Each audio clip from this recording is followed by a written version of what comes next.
il faut que tu prophétises encore sur un grand nombre de peuples et de nations et de langues et de rois.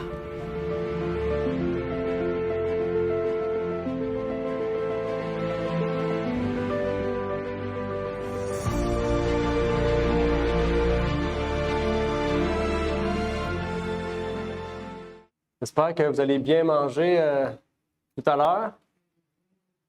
Qui a dit C'était un bon repas. Donc, maintenant, on va prendre le dernier repas du jour. Après un témoignage puissant de Mélissa, malgré qu'il soit court, il a été puissant. Je pense que ça va nous aider aussi pour montrer. C'est important d'avoir des témoignages pour montrer aussi comment Dieu agit différemment dans la vie de chacun. Et pour ceux qui n'ont pas pu être présents le 7 décembre dernier, vous pouvez aller écouter le témoignage de Sarah aussi, qui était puissant. Donc, j'encourage à aller l'écouter, qui était beaucoup plus long. Sarah m'avait dit, je vais faire un petit témoignage, quelques minutes. Finalement, elle a fait un sermon. Mais c'était vraiment puissant. Si vous voulez l'écouter, il est sur YouTube. Vous pouvez aller l'écouter. Elle parle beaucoup de sa vie aussi, puis comment Dieu a transformé sa vie, comment la foi aussi a pu changer sa façon de penser, la façon qu'elle est. Et aussi, comment aujourd'hui elle est aussi avec sa mère, puisque sa mère aussi est avec nous. Donc, je vous demanderai aussi de prier pour eux, pour Sarah, pour Sœur Yolande aussi, qu'on aime beaucoup. Mais aujourd'hui, on va parler aussi de 3 autres jeunes Hébreux. 3 autres jeunes. De Shadrach, Méshach et Abed-Négo. Je ne sais pas si vous connaissez ces 3 jeunes Hébreux-là. De Daniel. Dans le livre de Daniel, on parle de ces 3 jeunes Hébreux-là. Et ces 3 jeunes Hébreux-là ont passé aussi par des temps difficiles, par des moments difficiles. Et je voulais prendre le temps de partager leur histoire parce qu'il y a un parallèle puissant pour nous en tant que jeunes. Je pense que c'est un exemple aussi, ces 3 jeunes Hébreux-là, de pouvoir les voir dans notre vie, les prendre dans notre vie, parce qu'ils ont vraiment vécu au sein d'un des royaumes les plus puissants de l'époque, mais un des royaumes aussi où il y avait tellement de cacophonie, de chaos. Et pourtant, ils ont demeuré fermes dans la vérité, fermes dans la foi. Et en tant que jeunes, je pense qu'il y a un message puissant à comprendre de cela.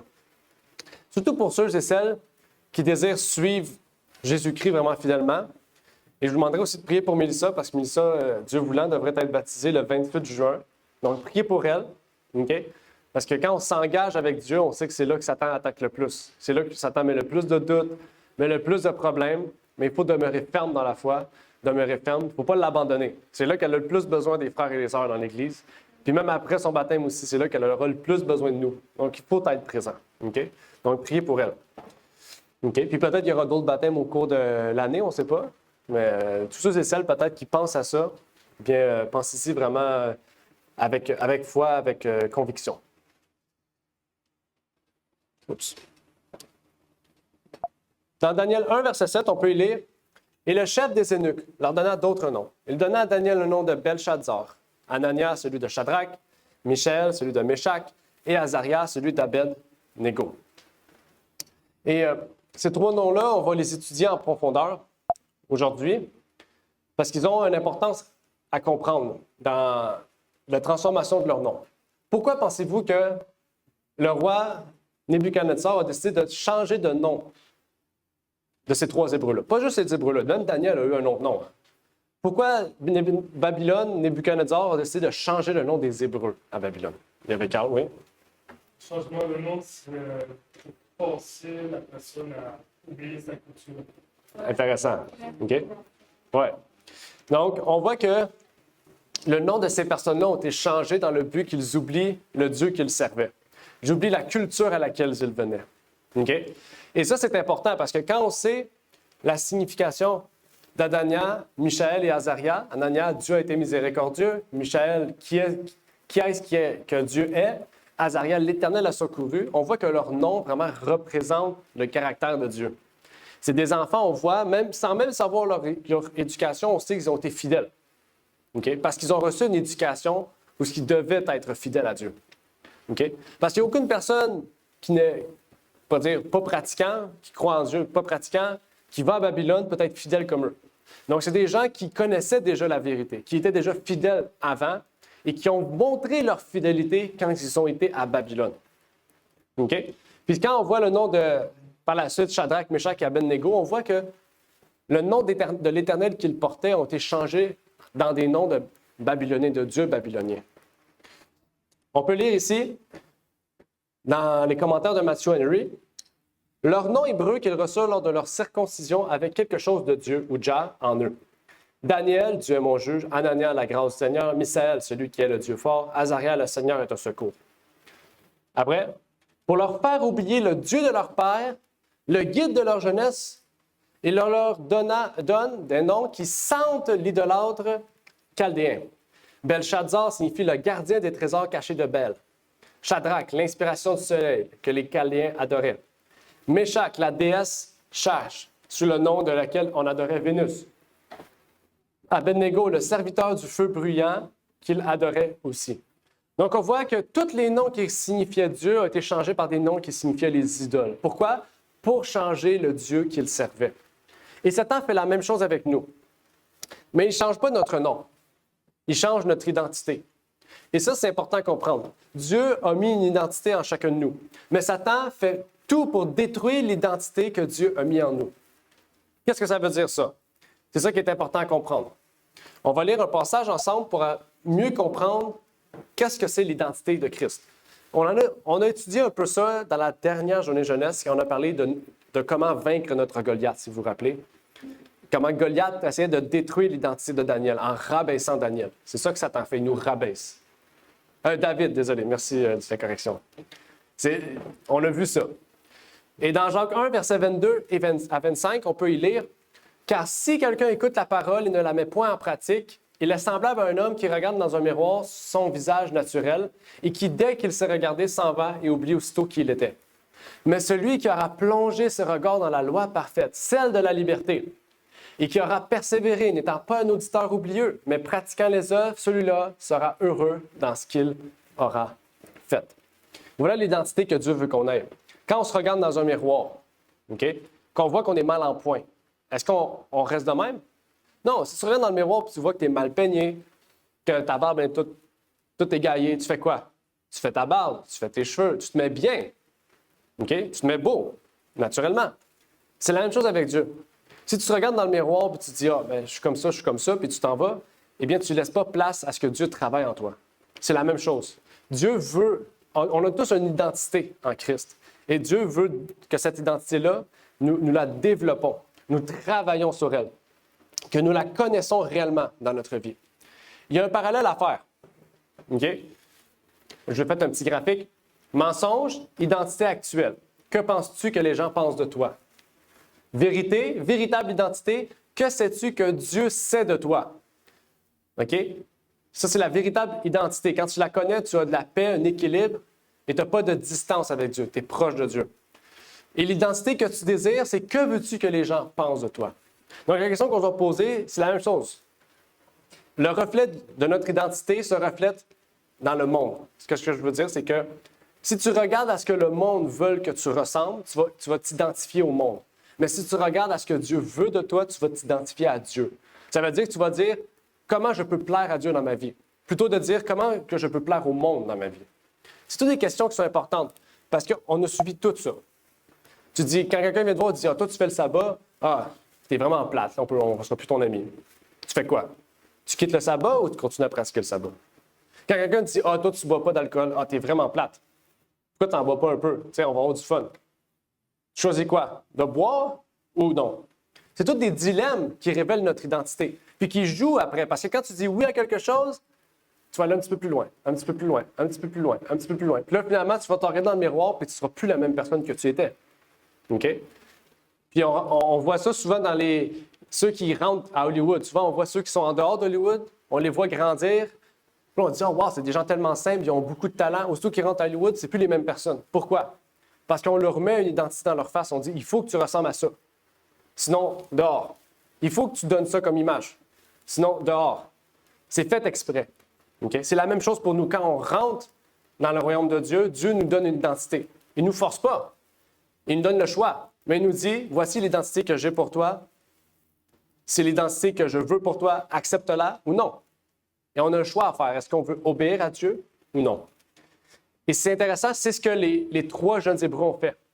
Malgré que le roi de Babylone a dit, je vous donne trois identités différentes, les jeunes Hébreux ont dit, ça ne nous dérange pas le nom que tu nous donnes. Peu importe le nom que tu donneras, peu importe ce que tu vas nous donner, nous resterons fidèles à Dieu. Comment ils ont pu rester fidèles à Dieu? Ce n'était pas parce qu'ils étaient spéciaux. Ce n'était pas parce qu'ils se sont levés le matin avec une force spéciale.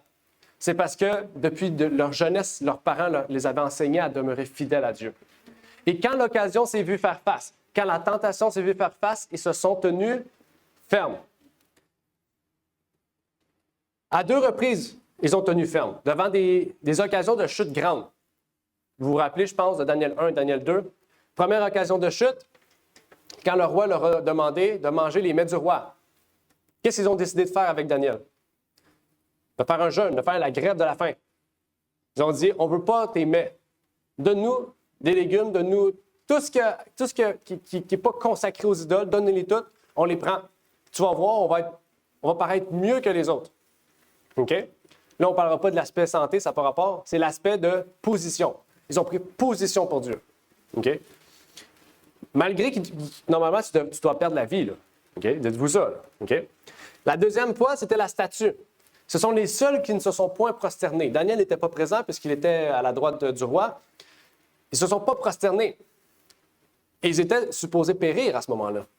Mais pourtant, je pense que vous avez vu l'image, pourtant, dans ce feu-là, ils se sont retrouvés avec un fils de l'homme. C'est comme ça que Nebuchadnezzar l'appelle. Ils ont vu un fils de l'homme, le fils de l'homme, qui était le fils de Dieu. C'est pour montrer que leur fidélité a été récompensée parce que Dieu avait un plan pour eux.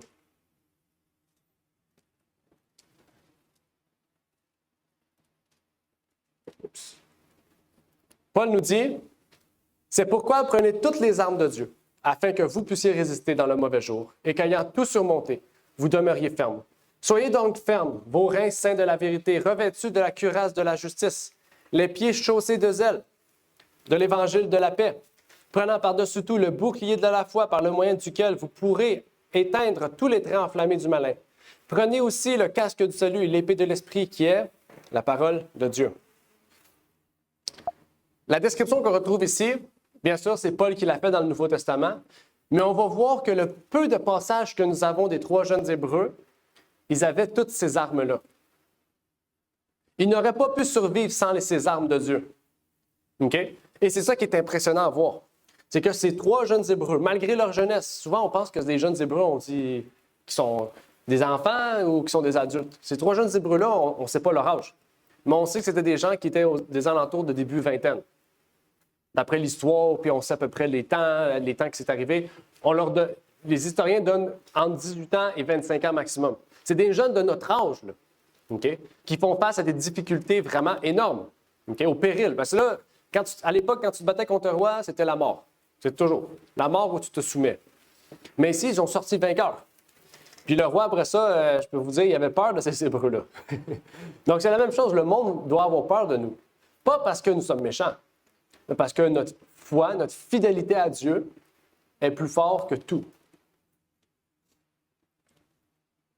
Commençons avec la ceinture de la vérité. Remettons-nous à l'époque de Paul. Si on se mettrait à l'époque d'aujourd'hui, ça serait peut-être le kit de la vérité, le starter pack de Dieu, je ne sais pas. Mais à l'époque, c'était une armure du Romain. Parce que Paul, bien sûr, comme vous savez, il n'a pas grandi en Judée, il a grandi à Rome. C'était quelqu'un qui était proche, plus, il y avait la citoyenneté romaine, c'était quelqu'un qui était considéré plus romain que juif. Okay? Donc, il côtoyait des Romains, tout le temps.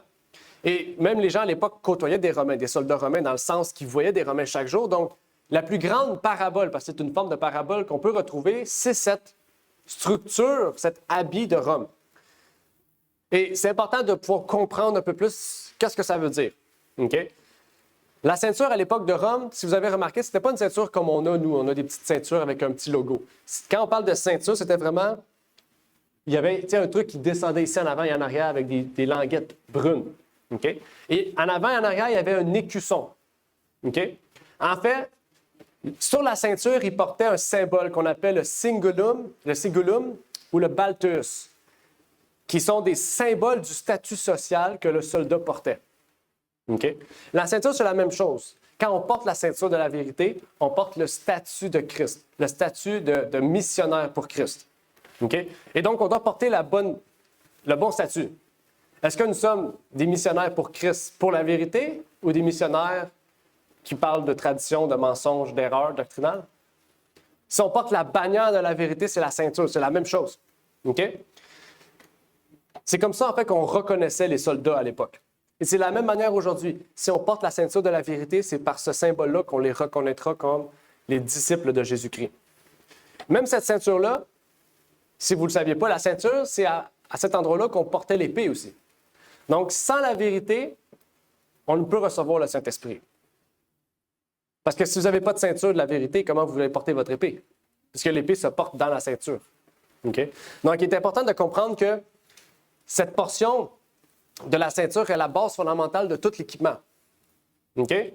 Et ce n'est pas juste un moyen de maintenir les vêtements en place. Comme on l'a dit, c'est un moyen de tenir l'épée en place, l'épée de l'Esprit. Donc, la vérité est la porte ouverte pour recevoir le Saint-Esprit. Okay? C'est important de le comprendre. C'est la même chose pour nous.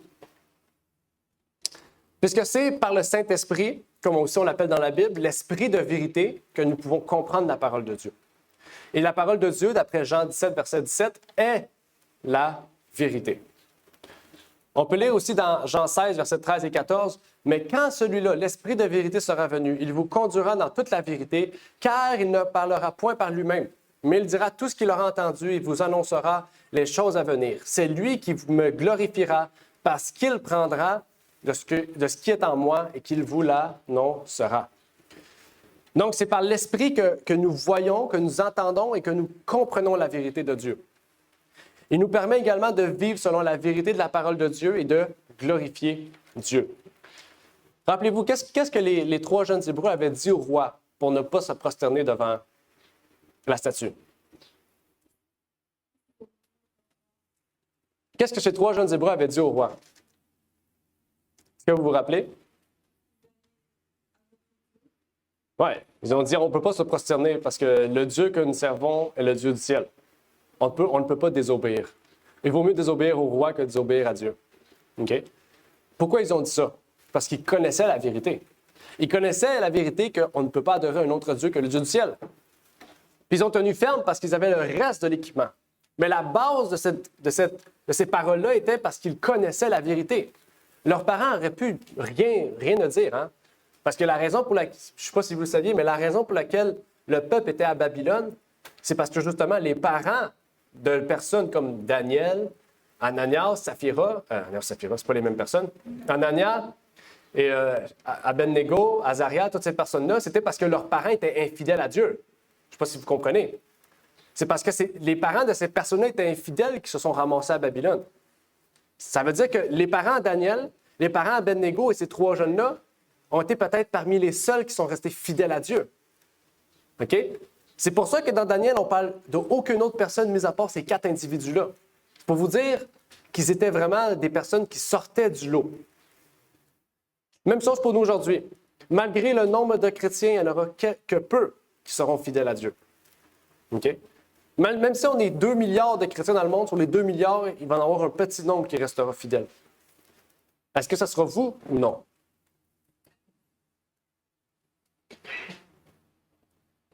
Dans Jean 14, verset 6, on peut y lire « Je suis le chemin, la vérité et la vie. Personne ne vient au Père que par moi. » Nous comprenons donc par cette parole de Jésus-Christ que personne ne peut se dire qu'il n'a pas besoin de ceinture.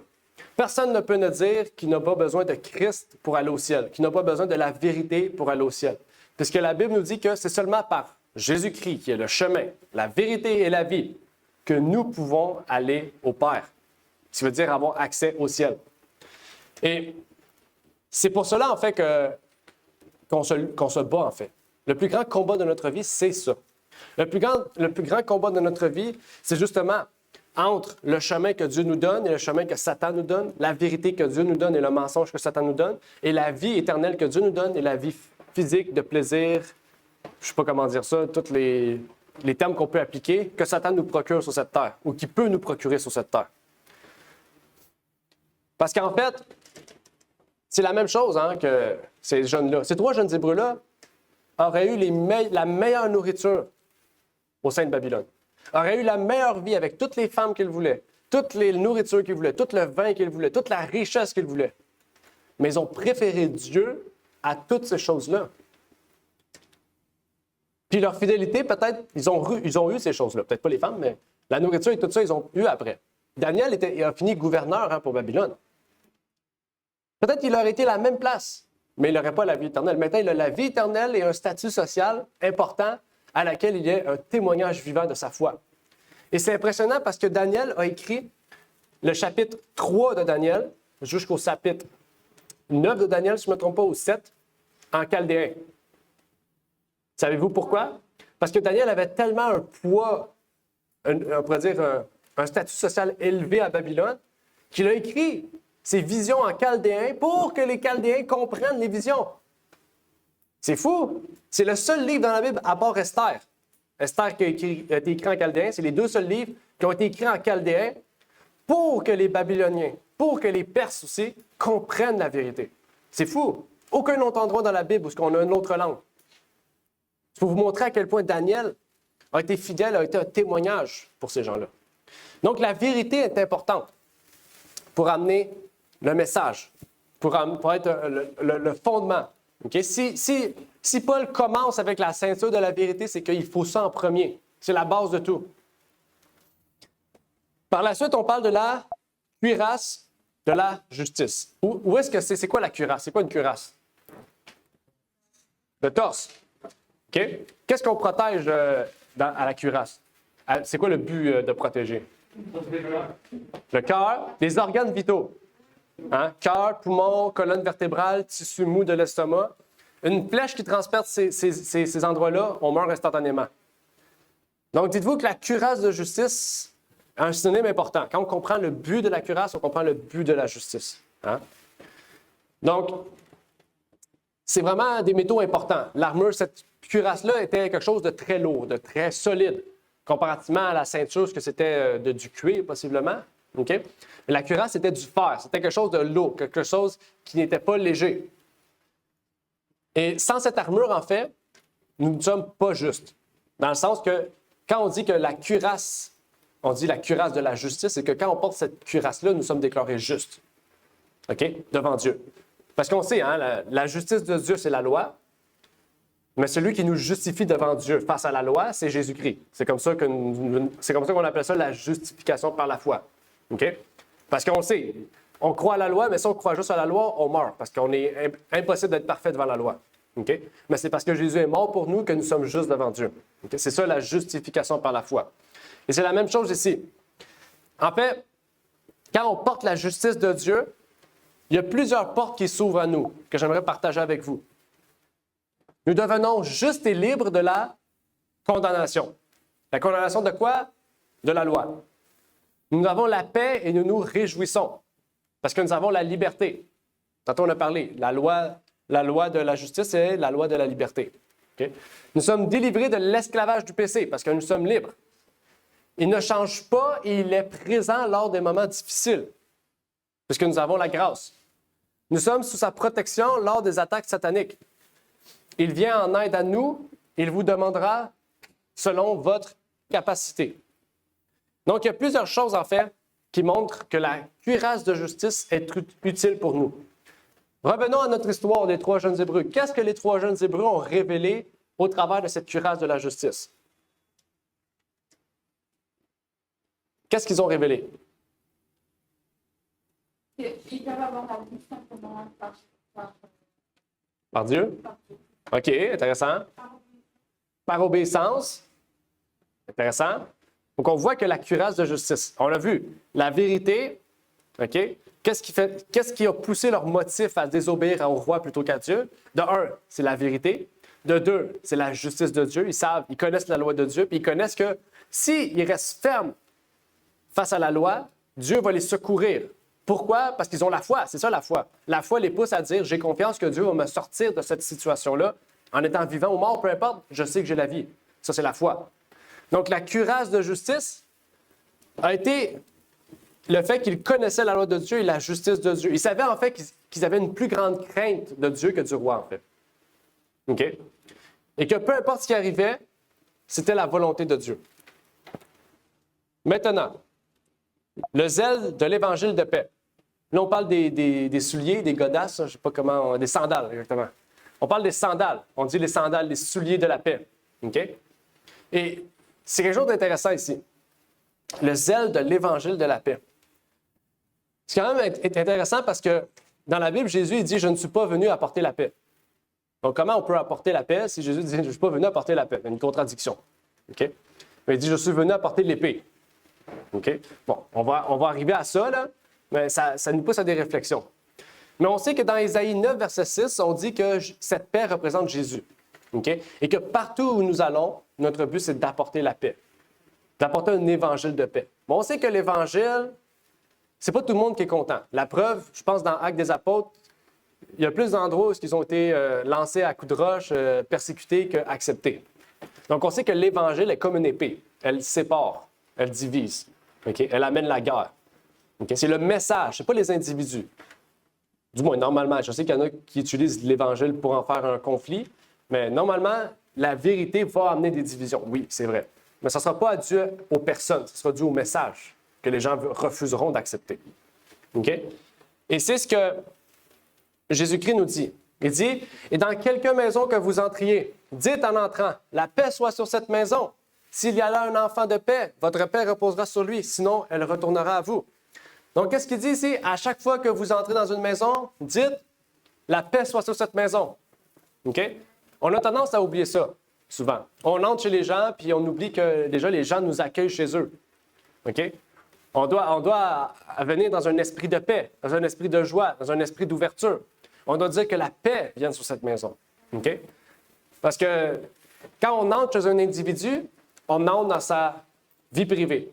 OK? Donc, on doit amener une paix dans cette maison-là. OK? Et c'est pas juste amener la paix, mais quand on parte, c'est comme on bénit aussi la maison d'une manière à ce qu'on dit que la paix soit sur cette maison. OK? C'est une forme de remerciement. C'est la même chose un peu ici quand on parle de l'évangile de paix. Parce que la paix que nous l'amènerons parce que nous sommes remplis du Saint-Esprit. Nous l'amènerons parce que notre caractère, associé à la connaissance de la vérité que nous avons, nous amènera justement à apporter la paix coûte que coûte, à apporter l'évangile de paix coûte que coûte. Et on sait que l'évangile de paix, comme on a dit, va provoquer aussi des schismes, va provoquer aussi des conflits. La preuve, c'est l'exemple des 3 jeunes Hébreux. Ces 3 jeunes Hébreux étaient appréciés par les Babyloniens. Ils étaient appréciés parce qu'ils étaient fervents, ils faisaient leur devoir, sans chialer, sans critiquer. Mais ils respectaient Dieu au-dessus des hommes. Qu'est-ce qui est arrivé à ce moment-là? Nebuchadnezzar n'était pas content. Parce que lui s'est dit, il y a quelqu'un qui est plus grand que moi. C'est la raison. C'est pas parce qu'ils ont désobéi à l'ordre, hein? C'est parce qu'ils ont désobéi à Nebuchadnezzar. C'est parce qu'ils ont dit, je veux obéir à Dieu plutôt qu'à toi. Là, Nebuchadnezzar a dit, oh, là, je suis pas content. Il y a quelqu'un qui est plus grand que moi, c'est moi le Dieu sur cette terre. Il n'y a personne de plus grand que moi. Donc, mettez-les dans le feu. OK? Mais est-ce que leur message était méchant? Non. Est-ce que leur message était faux? Non. Mais l'orgueil de Nebuchadnezzar a provoqué que cet évangile de paix, cette vérité-là, devienne un conflit, devienne une épée. Et là, divisé. Dans Philippiens 4:7, on peut lire « Et la paix que Dieu qui surpasse toute intelligence gardera vos cœurs et vos pensées en Jésus-Christ. » Donc, on pense ici « Et la paix de Dieu qui surpasse toute intelligence gardera vos cœurs et vos pensées en Jésus-Christ. » Donc, ces 3 premiers points dans la Bible qu'on a vus jusqu'à présent sont cités ensemble. Vous avez remarqué, dans Éphésiens, la liste de l'équipement est divisée en versets. Okay? Dans l'original, ce n'est pas divisé en versets, c'est tout ensemble. Okay? Il y a quelque chose à comprendre. S'ils sont divisés en versets, c'est parce qu'il y a un but, il y a une signification à comprendre, la division ici présente. Okay? Normalement, ces 3 premiers-là, on a parlé de la cuirasse, l'évangile de paix et la ceinture. Ces 3 unités ils forment un seul verset. Dans l'original, ils forment un seul verset. Okay? Dans vos Bibles, c'est seulement 2 versets. Okay? Et en fait, c'est parce que ces 3 unités-là vont ensemble. On ne peut pas les indiviser, en fait. Ils ne peuvent pas être divisibles. Okay? Ils sont faits pour être ensemble, être unis. OK? En fait, ils sont trois outils puissants, puisque quand ils sont combinés, ils forment une unité. Ça dit, on peut lire, « Vous ne serez pas poussés par les mensonges de l'ennemi si le Saint-Esprit vous enseigne ce qu'est la vérité. Vous ne serez pas poussés dans le péché si vous marchez dans la justice de Dieu. Et vous ne serez pas paralysés par la peur parce que la paix de Dieu vous tiendra prêt pour l'action. » Joe, c'est quoi le quatrième?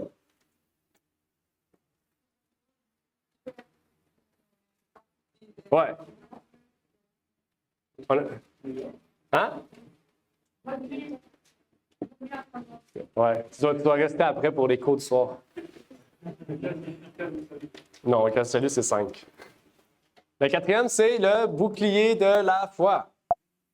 Le bouclier de la foi. Bon, je pense que vous savez l'utilité d'un bouclier, c'est de nous protéger contre les flèches, OK? Ou contre des attaques de l'ennemi. Et en fait, elle a pour but justement de nous protéger contre les traits de Satan. C'est ce que la Bible nous dit. Le bouclier de la foi, c'est ce que le texte nous dit, nous protège contre les traits enflammés de Satan. Donc, le bouclier, souvent on voit des photos de personnes avec un bouclier qui protège les enfants contre différents types de doctrines. C'est la même chose. Le bouclier nous protège contre les attaques de Satan. Donc, en fait, le bouclier est très utile pour chacune de nos batailles et pour gagner le grand conflit dans nos vies. Dans 1 Jean 5, verset 4, on peut lire « Parce que tout ce qui est né de Dieu est victorieux du monde. Et la victoire qui a vaincu le monde, c'est notre foi. » Donc, sans le bouclier de la foi, on ne peut pas vaincre le monde, on ne peut pas vaincre Satan. On doit avoir le bouclier de la foi pour nous protéger contre les traits enflammés de l'ennemi. De la même manière que ces trois jeunes Hébreux, on peut être sauvés par Dieu du feu. Donc, si on a la foi, Dieu va vous sauver du feu. Dieu va vous sauver des traits enflammés de l'ennemi. OK? Et si vous avez des enfants, si vous avez un mari, si vous avez des parents, peu importe ce que vous avez dans votre famille, vous pouvez être un bouclier pour vos amis, pour vos enfants, pour votre mari ou votre femme, pour vos parents. En fait, c'est pas vous pouvez, vous devriez l'être. OK? Vous devriez être une protection pour ces individus-là. Les individus, peut-être, qui sont plus faibles. OK? Des fois, en vieillissant, on fait moins d'activité physique, on reste plus à la maison, on va passer plus de temps à des choses inutiles. On doit être là pour nos grands-parents, les aider, aller chez eux, aller les visiter, aller prier avec eux, aller parler de Dieu, aller juste les voir, parler avec eux, les faire sortir. Juste ça, ça va les rendre joyeux. Juste ça va vous permettre d'être une protection face à l'ennemi. OK? Même envers les petits-enfants, si vous avez des cousins, des petites cousines ou peu importe, même si vous avez des enfants, si vous avez un mari ou un copain ou une copine, faites-le. OK? C'est notre devoir de pouvoir protéger ceux qui nous entourent, ceux qui nous sont proches. OK? Parce qu'on a vu tout à l'heure les 5 outils de Satan. On a vu tantôt ce que l'amour du monde fait sur un chrétien. Et nous devons donc rester vraiment fidèles à Dieu. Parce que la langue que le diable parle, c'est la langue du mensonge. La seule langue que le démon parle, le diable parle, Satan, le serpent ancien, le dragon, c'est le mensonge. Jean 8, verset 44. Satan ne parle pas aucune autre langue que de mentir. OK? Il peut proférer un soi-disant de vérité. Il peut faire voiler le mensonge sous une vérité, mais il ne peut pas dire la vérité. OK? Parce qu'il est l'ennemi juré de la vérité. OK? C'est l'ennemi de la vérité. OK? Et c'est pour ça que Satan a voulu transformer la foi de ces Hébreux en changeant leur nom, pour qu'ils oublient ce à quoi ils avaient la foi, pour qu'ils changent leur foi, qu'ils corrompent leur foi. Peut-être même que c'était une opportunité pour dire « Ah, je peux mélanger la foi de mes pères avec la foi de Babylone. » Ça nous fait penser aux Samaritains. Les Samaritains, c'est ce qu'ils ont fait. Ils ont mélangé la foi de Dieu, la Bible, et la foi des Babyloniens. OK? Et donc, ils adoraient des idoles, mais ils croyaient en un seul Dieu, puis ils faisaient le sabbat. C'est un mélange de paganisme et de christianisme. OK? On retrouve la même chose aujourd'hui dans notre monde. Ensuite, c'est quoi, Joe? C'est quoi le prochain? Le casque. Wow! Le casque du salut. Yes, sir. Donc, le casque du salut. La Bible, ici, nous dit « Prenez le casque du salut ». Le mot « prendre » ici, « décomaï ». « Décomaï », signifie saisir, recevoir, accueillir. Bienvenue. OK? Donc, qu'est-ce que Dieu veut qu'on fasse? Il veut qu'on accueille, il veut qu'on reçoive, il veut qu'on accepte, il veut qu'on saisisse le salut, qu'on le mette sur nous. Donc, il y a une action à faire. L'action, c'est de prendre le casque du salut. Il faut accepter le salut. OK? La foi, c'est quelque chose d'acquis. Aussitôt que vous acceptez Jésus, pas ça, la grâce. Aussitôt que vous avez la grâce, OK? Aussitôt que vous acceptez Jésus dans votre vie, vous avez la grâce. OK? Mais il y a des choses que nous devons faire. Ce n'est pas acquis. Nous devons pas le mériter, mais tendre la main. Le salut, c'est ça. Nous devons accepter le salut. Nous devons prendre le salut sur nous. C'est-à-dire dire, je veux que ton salut vienne à ton serviteur. Okay? Ça veut dire que nous lui donnons notre confiance. Et quand on remet notre vie à Dieu, c'est on remet notre salut à Dieu. Nous disons, je veux que tu prennes ma vie en main. C'est ça, en fait, le salut. Donc, il y a une action à prendre. Okay? Il y a quelque chose que nous devons faire. Et ce qui est intéressant, le casque. Où se situe le casque? C'est quoi le but d'un casque? Protéger la tête. Qu'est-ce qu'il y a en dessous de votre tête? Le cerveau. OK? Donc, le casque du salut est une protection mentale contre l'ennemi. OK? Est une opportunité spirituelle pour protéger votre lobe frontal. Puisque, comme on sait, le lobe frontal est l'endroit où nous prenons les décisions. Est l'endroit où le sceau de Dieu va être. La Bible nous dit que le sceau de Dieu est sur le front des enfants de Dieu. Donc, le sceau de Dieu est sur le front. C'est-à-dire, le sceau de Dieu est une décision spirituelle de dire, je veux suivre Dieu et je veux le suivre toute ma vie. Là, tu recevras une marque sur ton front qui est la marque de Dieu, ou le sceau de Dieu. C'est le même terme. OK? Donc, en fait, nos pensées, nos sentiments, nos actions sont toutes liées ensemble. C'est lié avec ce qu'on a parlé ce matin. OK? Donc, ce que nous allons penser, ce que nous allons nous sentir, comment nous allons nous sentir, nos actions que nous allons faire peuvent nous conduire vers un chemin ou un autre. OK? Mais en fait, les trois s'influencent mutuellement. Une pensée peut influencer un sentiment, une action peut influencer un sentiment peut influencer une action ou une pensée, inversement. Les trois s'influencent l'un et l'autre. Et donc, les trois sont liés ensemble dans notre vie spirituelle. OK? Nous devons avoir un contrôle sur nos sentiments, sur nos actions, sur nos pensées. On ne peut pas les dissocier. OK? On doit avoir un contrôle de ces choses dans notre vie. Parce que Satan utilise des tactiques. On en a parlé tantôt des 5 outils de Satan. Et il en utilise on pourrait dire des sous-jacents. À ces 5 outils-là, il y en a des sous-jacents. Tentation, susciter des désirs impies, vous rappeler votre vie passée, vous dire à quel point ça vous manque, vous jeter des malédictions liées à votre passé, rendre votre passé attrayant, vous dire que vous êtes trop sérieux à propos de Jésus, lancer des accusations, vous manipuler, vous confronter à un manque de succès, même l'intimidation, vous garder trop occupé, vous convaincre d'enlever votre armure. Donc, il y a plein d'outils que Satan utilise pour nous détourner de Jésus. Okay? Nous détourner de la vérité. Et on ne peut pas fuir ces choses-là, en fait, dans le sens fuir Dieu. On peut fuir les choses du malin, mais les fuir les choses de Dieu, Dieu dit, peu importe ce que vous êtes, je vous vois. Okay? Donc, on a tout le temps, on dit souvent l'œil de Dieu, parce que dans le psaume, on parle de l'œil de Dieu est sur vous. Okay? C'est pas comme les catholiques qui mettent des triangles au plafond partout, comme si Dieu vous surveillait. Là. Non, l'œil de Dieu, ça veut dire le Tout-Puissant a un regard sur vous. Okay? On peut lire ici, dans Tempérance, la volonté est le pouvoir qui régit la nature de l'homme. Vous êtes d'accord? Si la volonté est bien réglée, tout le reste de l'être sont sous son emprise.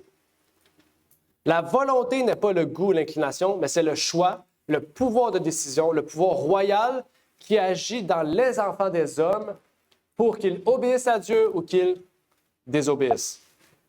Les 3 jeunes Hébreux encore avaient la foi, la conviction, la confiance pour choisir Dieu. Parce que dès le départ, dès leur plus jeune âge, ils avaient déjà remis entre les mains de Dieu leur vie. Qu'en est-il pour nous aujourd'hui? C'est la même chose. Ça nous amène vers la dernière arme. Bien, en fait, la seule arme. Joe, je donne un indice. La seule arme. Yes. L'épée de l'esprit. Amen. Vous n'avez pas remarqué, l'épée, c'est le seul moyen d'attaque. Avec quoi qu'on doit attaquer? Avec quoi qu'on doit attaquer les gens? Ben, les gens. L'épée, la parole. OK? Il est écrit. Jésus n'a pas dit « Hey, Satan, viens, je suis prête. » Non, non, non. Il a dit « Satan, il est écrit dans telle chose. Tu ne mettras pas rien de mauvais devant tes yeux, etc. » Il a cité des versets bibliques pour se défendre face à Satan. On doit faire la même chose. Le moyen de l'épée, ce n'est pas le fait que nous, on peut tuer tout ce qui bouge, détruire tout ce qui bouge. C'est pas ça. C'est que quand Satan nous attaque, nous savons comment riposter et avec quoi qu'on riposte. On riposte avec la parole de Dieu. La parole de Dieu, on sait, c'est Jésus lui-même. Et c'est le Saint-Esprit qui nous guide au travers de toute cette armure-là. C'est vraiment une armure spirituelle. On nous dit que cette épée peut séparer, diviser la moelle épinière. OK? C'est-à-dire qu'elle peut séparer les intentions des pensées pécheresses. Cette épée spirituelle est ce que nous utilisons pour combattre nos propres pensées et désirs pécheurs. Mais elle nous permet également de discerner les vérités des mensonges. Ça veut dire, elle nous donne le discernement. La parole de Dieu, c'est le moyen dans lequel on peut discerner. Comment Dieu peut te donner le discernement si tu ne dis même pas la parole de Dieu? Si tu ne connais même pas la vérité, Dieu ne va pas te faire apparaître des idées dans ta tête. Dieu va te donner la puissance et la force face à ce que tu connais. Si tu connais la parole de Dieu, Dieu va te donner le Saint-Esprit pour que ce que tu vas dire par la suite soit puissant pour la personne qui est devant toi, pour défendre la vérité, les intérêts de la vérité. On peut lire dans 1 Corinthiens 2, verset 11, « Car qui est-ce qui connaît ce qui est en l'homme? Si ce n'est l'esprit de l'homme qui est en lui. De même aussi, personne ne connaît ce qui est en Dieu, si ce n'est l'esprit de Dieu. » Comment on fait pour connaître les choses de Dieu? Oui. En utilisant non pas l'esprit de l'homme, mais l'esprit de Dieu. Donc, encore une fois, si on rouvre la parole de Dieu, parce qu'il y en a qui font ça, des historiens qui rouvrent la Bible juste pour lire, puis ils lisent, puis « Ah, je comprends pas. » Mais parce que tu lis comme un homme lit. Mais on doit lire comme Dieu lit. Ça veut dire qu'avant d'ouvrir la parole de Dieu pour l'étudier ou la lire, nous devons prier pour que notre esprit soit humble et qu'on laisse place à Dieu pour comprendre la parole de Dieu. OK? Je ne sais pas si vous comprenez. C'est très important de faire ça. OK? Ça nous montre aussi l'histoire de Timothée. Timothée, c'est un jeune. On ne sait pas son âge, mais on sait qu'encore une fois, il avait entre 19 et 25 ans. OK? Paul l'appelait son fils bien-aimé. Paul n'était pas si vieux que ça, mais il l'appelait son fils bien-aimé. Donc, on voit Timothée aussi, c'est sa mère qui lui a éduqué à être fidèle envers Dieu. Pour vous montrer, Timothée n'aurait pas pu être fidèle s'il ne connaissait pas la parole de Dieu et si sa mère n'était pas fidèle elle-même et qu'elle n'étudiait pas la parole de Dieu. Donc, nous devons faire cela. Nous devons étudier la parole de Dieu avec l'Esprit de Dieu. Parce que c'est cet Esprit qui nous révèle ce que la Bible veut nous faire comprendre. Dans Matthieu 4, versets 3 à 5, on peut y lire « Et s'étant approché de lui, le tentateur lui dit, « Si tu es le Fils de Dieu, dis que ces pierres deviennent des pains. » Mais Jésus répondit, « Il est écrit, l'homme ne vivra pas de pain seulement, mais de toute parole qui sort de la bouche de Dieu. » Alors le diable le mena dans la ville sainte et le mit sur le haut du temple. Je donne ici un exemple, mais un autre exemple. Comment ont répondu les 3 jeunes Hébreux au roi? Qu'est-ce qu'ils ont dit quand Nebuchadnezzar a dit « Je vais vous mettre dans la fournaise » ? Qu'est-ce que les Hébreux ont dit? Ils ont dit notre Dieu va nous délivrer, et même s'il ne nous délivre pas, on gardera notre obéissance. Amen. OK? Ils ont répondu ça. Pourquoi? Parce qu'ils avaient l'épée de l'Esprit. Ils ont dit « Le Dieu que nous servons nous délivrera de la fournaise ». Ils ont dit ça avec confiance. Le Dieu que nous servons, c'est lui qui a créé le feu. Toi, tu penses contrôler le feu, mais lui, il a créé le feu. La source de chaleur dans laquelle nous allons, même les personnes qui ont mis ces 3 jeunes Hébreux dans le feu sont morts. Ils ont été brûlés vifs tellement c'était enflammé. Mais ces jeunes-là sont rentrés, ils sont sortis intacts. Pourquoi? Parce qu'ils avaient l'épée de l'Esprit. Ce n'est pas l'épée de l'homme. Ils n'ont pas dit « Oh, on n'a pas peur de toi, tu es juste un homme. » Non. Ils ont dit « Le Dieu que nous servons va nous délivrer. » C'est puissant. Daniel 3, 17 et 18. Allez lire ça. Et donc, ça nous mène vers la finale. C'est la finale du séminaire. Donc, pour terminer, j'ai une prière spéciale pour vous que je vais réciter. On va l'avoir devant nous. C'est une prière vraiment qui met en contexte Shadrach, Meshach et Abednego, qui montre aussi, c'est une prière que je vous encourage à avoir. Si vous voulez, je pourrais vous l'envoyer sur Messenger ou peu importe. C'est une prière vraiment qui nous relate le but de Shadrach, Meshach et Abednego, qui je pense qui est important pour nous dans notre vie. Et donc, ceux et celles qui sentent un appel spécial, n'hésitez pas aussi à vous lever ou peu importe. Si vous dites, j'ai un appel spécial, j'aimerais qu'on prie pour moi, j'aimerais que Dieu agisse dans ma vie, j'ai quelque chose de spécial, que je sens que Dieu m'appelle.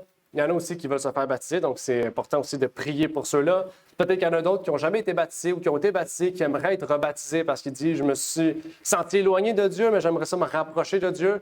On pourrait dire refaire l'alliance que Dieu a faite avec moi. N'hésitez pas à vous lever, n'hésitez pas à venir en avant, on va prier pour vous.